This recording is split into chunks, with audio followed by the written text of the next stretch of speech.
आप सभी साईं भक्तों को जय साईं राम। साल के आज इस आखिरी संदेश में मैं सिर्फ इतना कहना चाहूँगी कि आने वाले साल में अपने स्वास्थ्य पर, अपने कार्य पर, अपनी अच्छी मनोस्थिति पर, अपने अच्छे रिश्ते पर, अपनी आध्यात्मिक यात्रा पर, इन चीज़ों पर विशेष ध्यान दीजिएगा।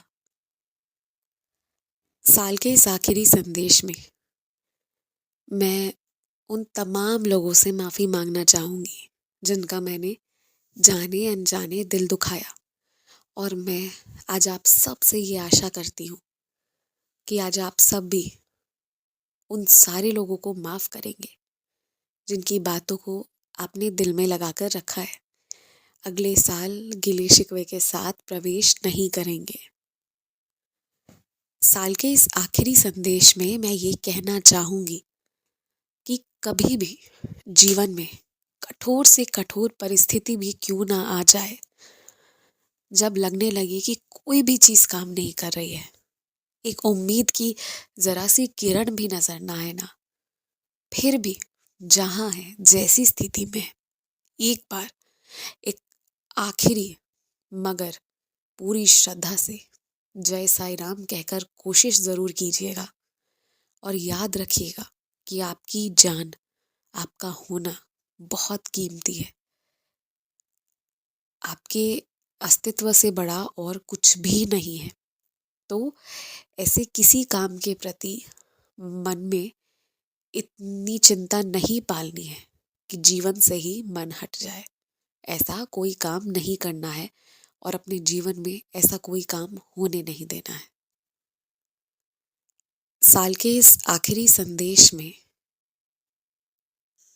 एक बात जो कहने के लिए मेरी बहुत ज़्यादा तड़प थी, वो ये है कि आने वाले साल में भी बाबा के आशीर्वाद से ये सेवा जारी रहेगी।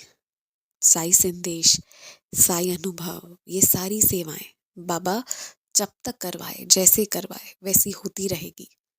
हो सकता है कुछ चीज़ें आपके जीवन से सटीक जुड़ी हों, तुरंत के तुरंत जवाब मिले, और कुछ चीज़ों का वर्तमान में कोई तात्पर्य ना हो, या हो सकता है कुछ चीज़ों के अनेक अर्थ बाबा सिर्फ आपको समझा रहे हो।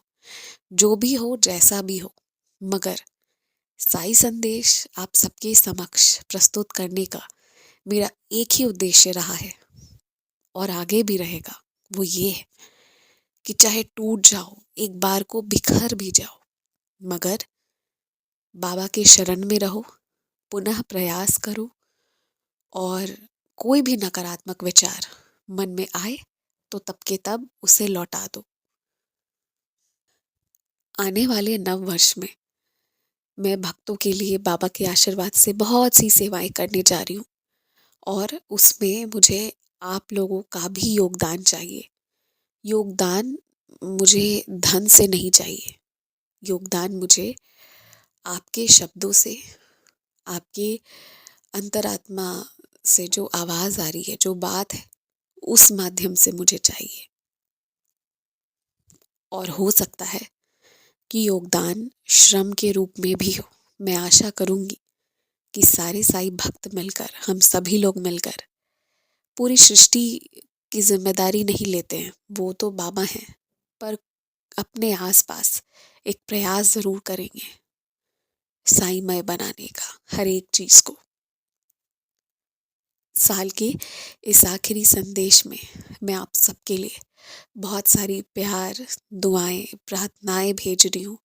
हो सकता है कुछ लोग इस साल बहुत खुश हो, कुछ चीज़ें बहुत अच्छी हुई हो, और हो सकता है कुछ लोग इस साल बहुत दुखित हो, कोई बेहद अपना करीबी को खो दिए हो, या कोई ऐसी दुखान पड़ी हो जो पिछले किसी साल में नहीं आई थी। मैं दोनों तरह के लोगों से कहना चाहती हूँ कि जो भक्ति के मार्ग में होते हैं ना, वो ना तो अत्यंत दुखित होते हैं, ना अत्यंत खुश होते हैं। उन्हें अपना संतुलन एक तरह से बनाए रखना आता है, और मुझे विश्वास है आप सबको भी आता है, और आप सब भी इस कार्य को ज़रूर करेंगे। ना ज़्यादा दुखित होंगे, ना ज़्यादा खुश होंगे। यकीन माने जो जहाँ है वो वहीं के लिए बना था, अब वही सही जगह है वहाँ होने की, इसलिए ऐसा हो रहा है। साल के इस आखिरी संदेश में मैं आप लोगों से विशेषकर 2 चीज़ों के लिए निवेदन करना चाहूँगी। पहला, कि आप अन्नदान ज़रूर कराएँ।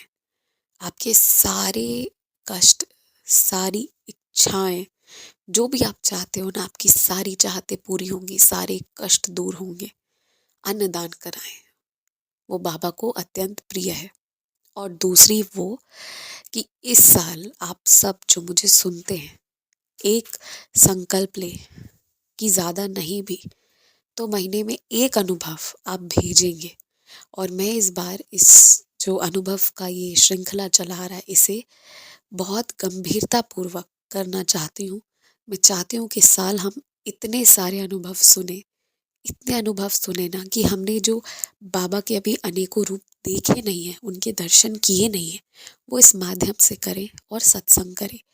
आप लोगों के आशीर्वाद से, आप लोगों के ही भक्ति के कारण मुझे भी इतने सारे सत्संग सुनने का, पढ़ने का मौका मिलता है। और इसके लिए मैं हर उन भक्त की आभारी हूँ जिन्होंने चाहे छोटी से छोटी, चाहे आश्चर्य में डालने वाली, विस्मय में डालने वाली, बड़ी से बड़ी लीलाएं भी मेरे पास भेजी हों। ये सारे आशीर्वाद मेरे जीवन को बहुत परिवर्तित करते हैं और करते जा रहे हैं। इसलिए मैं आप सबसे शुक्रिया कहना चाहूँगी। साल के इस आखिरी संदेश में मैं ये भी कहना चाहूँगी कि प्रयास करें आपका समय बर्बाद ना हो। प्रयास करें कि जो रिश्ते आप आगे खींचना नहीं चाहते हैं, उन्हें सच बोल दें। बाद बाकी जो होगा होगा, मगर सच स्पष्ट और सही तरीके से सामने आ जाएगा। जो सामना करना होगा अभी होगा, फिर चीज़ें अपने आप से शांत हो जाएंगी। और मेरी एक विशेष विशेष कर नम्र निवेदन है कि जितने लोग मोबाइल फ़ोन का बहुत ज़्यादा प्रयोग करते हैं, तो वो उस चीज़ में थोड़ी कमी लाएं और इस चीज़ पर ध्यान ज़रूर दें कि आप अगर अपने फ़ोन का प्रयोग कर रहे हैं, तो आप किन चीज़ों को अपने फ़ोन के माध्यम से ले रहे हैं। अगर वो सकारात्मक चीज़ें हैं तो अच्छी बात, अगर वो नकारात्मक चीज़ें हैं तो कृपया कर उसे वहाँ अब रोक दें। और मैं ये भी कहना चाहूँगी कि इस साल जिन लोगों को किसी भी चीज़ की नशा हो रही हो, चाहे वो किसी आदत की हो या किसी पदार्थ की हो, प्रयास करें थोड़ा कम करने का और पूरी तरह छोड़ देने का। और याद रखें कि आपके ही भीतर साईं है, और इस ब्रह्मांड में मौजूद जितनी चीज़ें हैं ना, जितने भी आपने सुने होंगे विटामिन्स हैं, मिनरल्स हैं, सब आपकी शरीर में मौजूद हैं। जिन जिन चीज़ों से ये सृष्टि का निर्माण हुआ है, सब कुछ आपकी शरीर में मौजूद है।